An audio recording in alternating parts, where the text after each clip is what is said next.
Hello friends, मैं doctor Sanjeet. YouTube के माध्यम से हमारे पास 3 क्वेश्चंस आए हैं। एक आराधना मिश्रा जी ने एक क्वेश्चन पूछा है कि इसके ऑपरेशन के बाद क्या डिफेंस सिस्टम में जा सकते हैं, और दूसरा क्या है कि एक बार ऑपरेशन होने के बाद क्या दोबारा हो जाता है या दूसरा बनता है। एक क्वेश्चन डी के पटेल जी ने पूछा है, डी के पटेल कि सर अमरूद खाने से मेरा पाइल्स दोबारा उभर गया।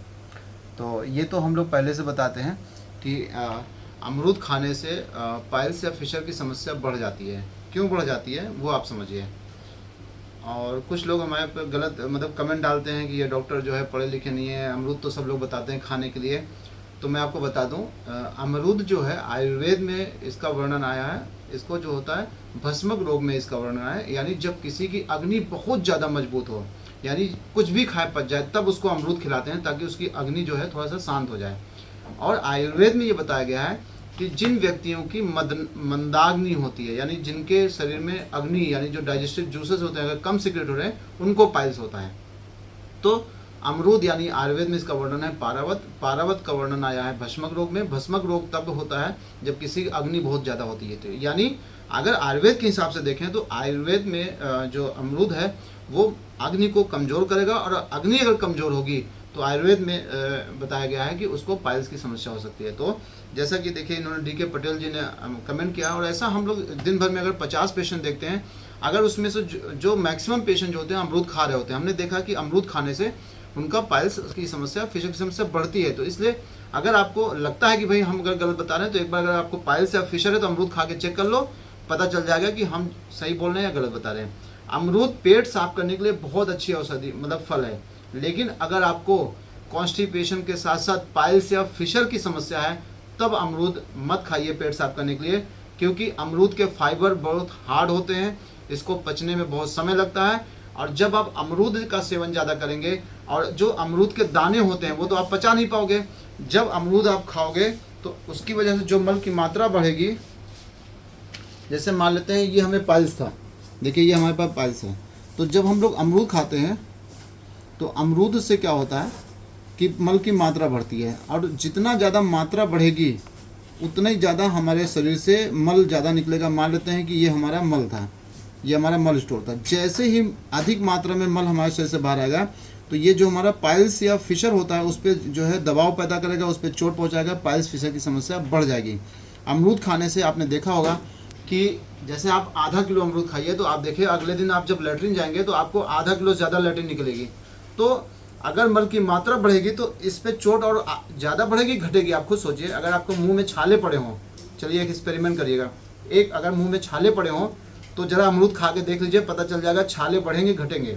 अमरूद का जूस आपको फ़ायदा करेगा, ना कि अमरूद का मतलब पल्प या उसका साबुत अमरूद फ़ायदा करेगा। तो अगर आपको कॉन्स्टिपेशन है तो अमरूद खाइए, पेट साफ करने के लिए बहुत अच्छी औषधि है। लेकिन अगर आपको कॉन्स्टिपेशन के साथ साथ पाइल्स या फिशर है तो प्लीज़ अमरूद ना खाइए, उससे मल की मात्रा बढ़ती है, मात्रा बढ़ने से गुदामार पे चोट लगती है, चोट लगेगी तो आपको दिक्कत बढ़ेगी ना कि घटेगी। पहला क्वेश्चन। दूसरा जो आराधना मिश्रा जी ने पूछा है कि डिफेंस सिस्टम में जा सकते हैं, बिल्कुल जा सकते हैं। अगर आपको पाइल्स है तो आप देखिए जब आप डिफेंस सिस्टम मतलब उसमें जाते हैं तो वहाँ पे जब आपका मेडिकल एग्जामिनेशन होता है तो अगर मलद्वार के आसपास कोई मस्सा है, कोई पाइल्स जैसी समस्या है तो आपको मेडिकल अनफिट कर दिया जाता है। तो आप किसी भी सरकारी, फिर से सुनिएगा, किसी भी सरकारी जो एनोरेक्टल सर्जन होते हैं उनसे इसका इलाज कराइएगा, क्योंकि जो सरकारी डॉक्टर होते हैं उनके द्वारा जो आपको सर्टिफिकेट दिया जाता है वो मान्य होता है, और वो जब आप वहाँ पे जाके दिखाएंगे तो वो आपका ओके हो जाएगा। अगर आप, मैंने देखा है कि जैसे बाहर का अगर आपका पर्चा गया है तो वो कई बार आपसे कहते हैं कि आप फिर से जाके किसी सरकारी डॉक्टर से फिटनेस का इसका सर्टिफिकेट लाइए। तो इससे अच्छा है कि आप किसी सरकारी एनोरेक्टल सर्जन से ही इसका ऑपरेशन कराइए, ताकि जो आपको वो जब डिस्चार्ज पेपर देंगे तो जब आप वहाँ लगाएंगे तो आपका वो तुरंत मान्य हो जाएगा। तीसरा क्वेश्चन था कि एक बार क्या पाइल्स का ऑपरेशन कराने से क्या दोबारा भी हो सकता है? हाँ, हो सकता है। कैसे होता है वो मैं आपको बताता हूँ। सबको नहीं होता, लेकिन इसका एक तरीका होता है, मैं आपको दिखा रहा हूँ। पाइल्स हमारे शरीर में, जैसे यहाँ पे आप देखिए ये पाइल्स है, तो हमारे शरीर में 3 पाइल्स होते हैं, मेन जो बड़े बड़े पाइल्स होते हैं जिनको हम प्राइमरी हेमोरॉइड्स कहते हैं, वो 3 होते हैं। एक होता है 3 o'clock पे, 7 o'clock पे, 11 o'clock पे। ये हेमोरॉइडल प्लेक्सस होते हैं। आप देखिए जब इसमें सूजन आती है तो हमें पाइल्स बनते हैं। तो आप देखिए एक हमारा जो है वो 3 o'clock पे है, एक हमारा देखिए ये 3 o'clock पे है, ये 3 o'clock पे है, एक आप देखिए यहाँ पे ये आपका 7 o'clock पे है, और एक आप देखिए यहाँ पे एक जो है वो आपका 11 o'clock पे है।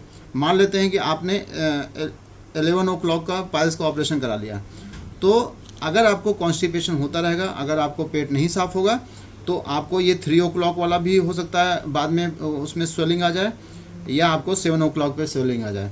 तो जिस दिन आप ट्रीटमेंट ले रहे हैं एक बार आप चेक करा लीजिए कि आपको हेमोराइड्स हैं तो कौन से ग्रेड के हैं, ग्रेड 1 है, ग्रेड 2 है, ग्रेड 3 है, ग्रेड 4 है, और जो ये ग्रेड वाले पाइल्स हैं ये किस क्लॉक पे हैं। 3 o'clock पे आपने ट्रीटमेंट लिया है, 7 o'clock पे आपने ट्रीटमेंट लिया है, या 11 o'clock पे।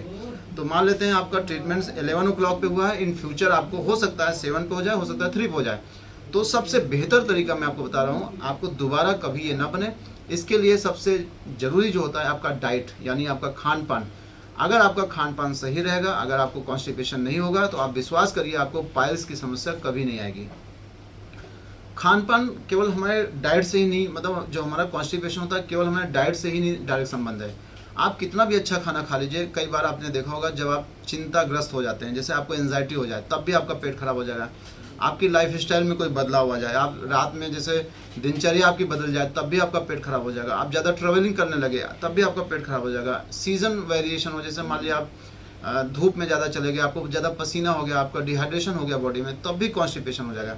तो ओवरऑल डाइट के साथ साथ अपनी लाइफ स्टाइल मेंटेन करिए, चिंता मुक्त जीवन व्यतीत करिए, अच्छा खाना खाइए, खुश रहिए, दूसरों की मदद करते रहिए, आपको कभी भी भगवान ने चाहा तो पाइल्स की समस्या नहीं होगी। इसके साथ साथ अगर आपको लग रहा है कॉन्स्टिपेशन हो रहा है, लैट्रिन टाइट हो रही है, तो जैतैदी तेल या पाइलवांस तेल जो हम लोग बताते हैं, आप उसको सुबह शाम मलत्याग करने से पहले